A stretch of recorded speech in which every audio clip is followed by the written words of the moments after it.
This is Platinum Northwest TV News. I'm Boitumelo Monare, and here are tonight's top stories. President Cyril Ramaphosa announces a major South Africa-EU investment deal, a potential boost for the local economy.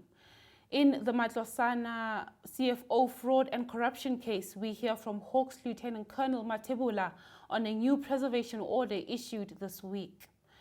The remains of South Africa's ambassador to France, Nathi Mthethwa, arrive back home. ANC Secretary General Mbalula reflects on Mthethwa's legacy. Further abroad, on the 2-year anniversary of the October 7th attacks on Israel, a peace deal is reached. Families of the hostages express their joy tonight. In business news, farmers in the Northwest gear up for this year's agricultural expo. And in sports, the Proteas women celebrate a stunning victory over India in the Women's World Cup. Good evening. We begin tonight with a promising development for South Africa's economy. A major investment boost from the European Union set to inject billions into key sectors. This is following President Ramaphosa's announcement earlier today. President Cyril Ramaphosa is concluding a 2-day trade and investment summit with European Union leaders in Brussels tonight, seeking billions in new partnership deals. The high-stakes talks, running since yesterday, are designed to attract trade and investment and strengthen relations in the lead-up to the G20 Leaders Summit. Ramaphosa announced an investment of 12 billion euros that would cover key sectors. We are therefore delighted by the announcement of a further investment package that will bring the total investment to 12 billion euros. Now, these investments will support our efforts to build the economy of the future for South Africa, and the investment package covers a number of areas that you spoke about: critical minerals, green hydrogen, renewable energy, as well as vaccine development. This will help to accelerate our country's ambitious transition to low-carbon economy and what we call a just energy transition. Meanwhile, in Matlosana, a different kind of investment, one into the health and future of the youth. The Northwest Department of Health in the Dr. Kenneth Kaunda District, together with Gala NPO, hosted the Matlosana Youth Dialogue. The event, which took place in Joburton today, aims to encourage open conversations on HIV in the community and lead to behavioral change. Now to an update in a high-profile corruption case. The Asset Forfeiture Unit, in collaboration with the Hawks, has secured a preservation order connected to the fraud and corruption case involving the City of Matlosana Chief Financial Officer Mthethwa and 5 co-accused. The order was granted by the High Court of South Africa's Northwest Division on September 26. Lieutenant Colonel Mthethwa detailed why the order is a significant step in the high-profile case. The Directorate for Priority Crime Investigation and the National Prosecuting Authority's Asset Forfeiture Unit have secured a preservation order to the tune of 2.7 million rand linked to a fraud, corruption and money laundering case involving the City of Matlosana Chief Financial Officer Mthethwa and 5 others. This preservation order demonstrates the Directorate and NPA's commitment to root out malfeasance within public institutions. Mthethwa is one of 6 individuals expected to appear in the Specialized Commercial Crime Court in Klerksdorp on the 27th of October. In the courts today, justice for a slain Rustenburg businessman. 2 men have been handed life sentences by the Northwest High Court. The men have been convicted of murder and possession of an unlicensed firearm following the brutal killing of Rustenburg businessman Ben Gumbi in August of 2023. Gumbi was gunned down outside a coffee shop on the 23rd of August. During sentencing, Advocate Dibuseng Ntsala argued that Gumbi's life was taken in an extremely brutal, violent and callous manner. The state urged the court to impose the prescribed minimum sentence of life imprisonment for the murder. More from the province. The country's top educators have been honored at the 25th National Teaching Awards in Kempton Park yesterday. Tonight, we look at the outstanding achievement of the Northwest Province, where teachers once again demonstrated their excellence on the national stage. At the event, Basic Education Minister Siviwe Kwarube described the nation's teachers as carrying the nation's hopes on their shoulders. Today, we gather for a very special occasion, the 25th National Teacher Awards, our Silver Jubilee. 25 years of honoring teachers, 25 years of celebrating the teaching profession, 25 years of paying tribute to men and women who daily give their time, energy, and love to shaping South Africa's future. Today's award ceremony is a milestone, but it's also a mirror that is reflecting our journey through the education system. As the Deputy Minister says, from Mr. Bengu all the way to Minister Mthethwa, this journey started then. Through the challenges and the triumphs, you, the teachers in South Africa, have been the most constant, holding the line and keeping the classroom alive and carrying our nation's hopes on your shoulders. Of the 15 finalists competing at the national level, the province brought home 7 awards. Reverend Dr. David Kluwe from Tlhabane West Primary School gave insight on how he secured first position in primary school leadership. Good afternoon, everybody. It's such an honor for me to have been crowned as the overall winner for National Teaching Awards category of Excellence in Primary School Leadership. I'm Dr. Boitumelo, the principal at Tlhabane West Primary. What is it that I've done? It's all about hard work and passion. I've started that school from scratch. I'm the first principal of that school.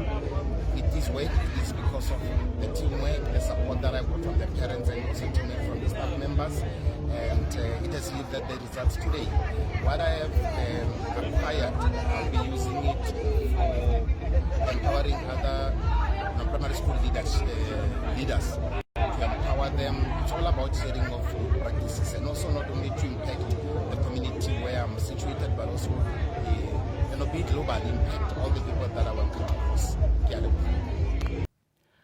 In national news, preparations for the funeral of South Africa's ambassador to France, Nathi Mthethwa, are continuing this evening. The former police minister's body arrived in the country earlier today.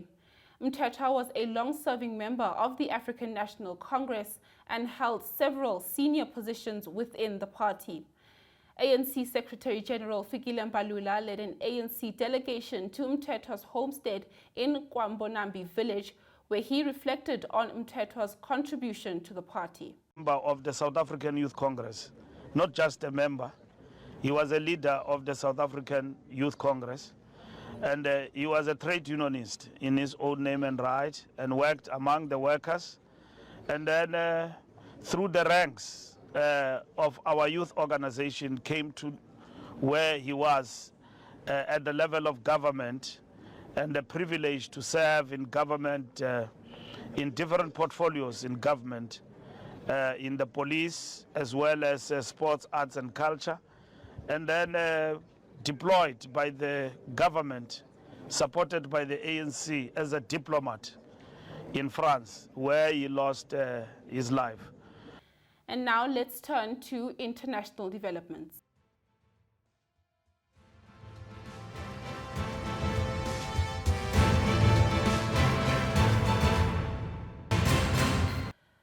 The Israeli government has approved the first part of a peace plan to end the conflict in Gaza after a brutal 2-year war that has ravaged the Palestinian enclave and sparked a global outcry. President Donald Trump said on Thursday that he plans to travel to Egypt for the official signing of the ceasefire deal between Israel and Hamas, and that hostages are set to be released on Monday or Tuesday.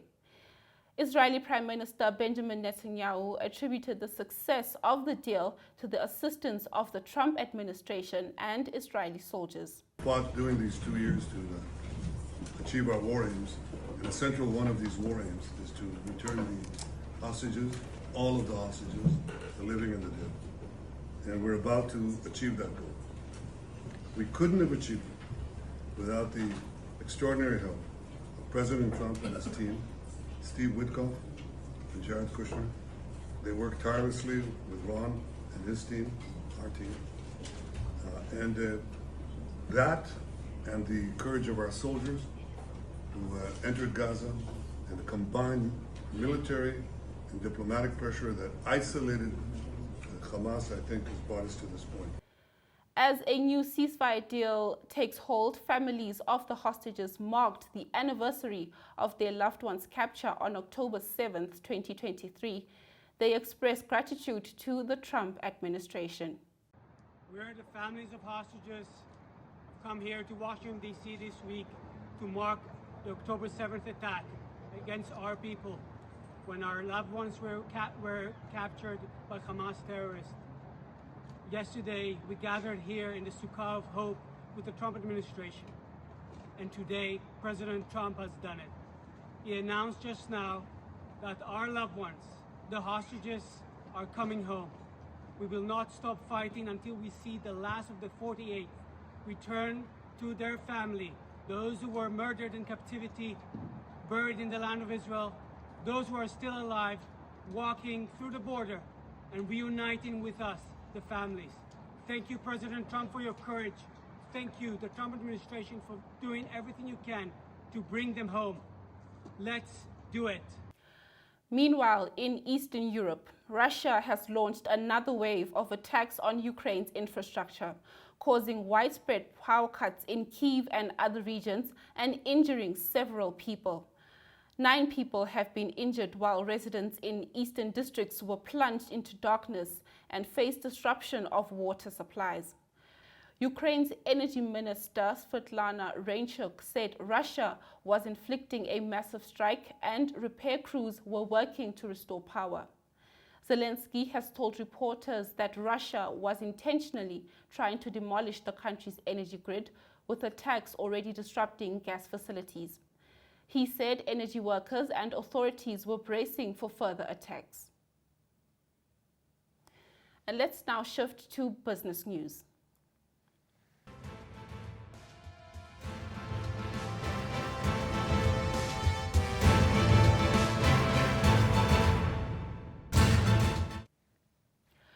Get ready for one of the most anticipated events on the farming calendar. The Rustenburg Agricultural Expo is set to take place from the 14th to the 16th of October at the Rustenburg Showground, bringing together farmers, agri-professionals, innovators, and the community for 3 action-packed days. This year's Expo will shine a well-deserved spotlight on both emerging and established agri-entrepreneurs in the province. This year's Expo will showcase the perfect blend of innovation, sustainability, and agricultural tradition. Attendees can look forward to live demonstrations, expert-led discussions, and first-hand access to the latest agri-tech solutions shaping the future of farming. Now, whether you're a seasoned farmer, an agri-entrepreneur, or simply passionate about sustainable agriculture, this is an event you won't want to miss. Now stay with us as we close with the sports news.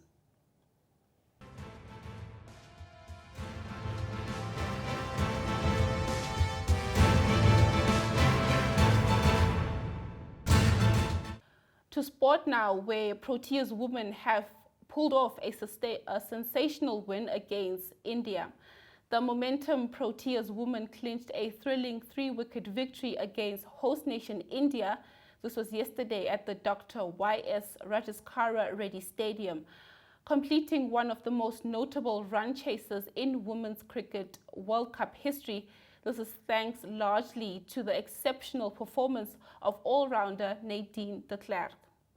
De Klerk's performance set the tone for the match.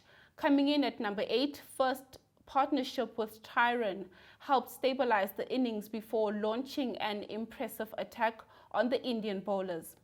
De Klerk transformed a challenging situation into a commanding victory, scoring 84 runs off just 54 balls, including 8 fours and 5 sixes. The pivotal moment occurred in the 49th over when de Klerk confidently hit a 6-over deep mid-wicket, securing the win. The victory secures the Proteas' second consecutive win in the tournament, maintaining their semi-final prospects and marking India's first defeat of the campaign.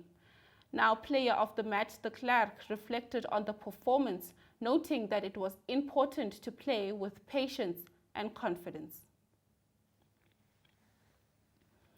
And more good news for women's sport. South Africa's national netball team, the Spar Proteas, retains its place among the global elite, retaining 5th place in the most recent World Netball rankings. Now, this sustained presence at the highest level of international netball competition demonstrates the team's enduring competitiveness. Now, based on matches played up to the 1st of September, Australia continues to dominate the world standings with a rating of 204, followed by New Zealand, Jamaica, and England. The Proteas follow with a solid rating of 163, comfortably ahead of fellow African contenders Uganda and Malawi, who sit at 7th and 8th respectively. The ranking reflects the Proteas' consistent performance in a demanding international season and highlights South Africa's growing strength in the global netball arena. With crucial fixtures ahead, the team now sets its sights on climbing even higher. And that's all from us here at Platinum Northwest TV News, where your stories matter. From the Northwest and beyond, we'll see you next time. Good night.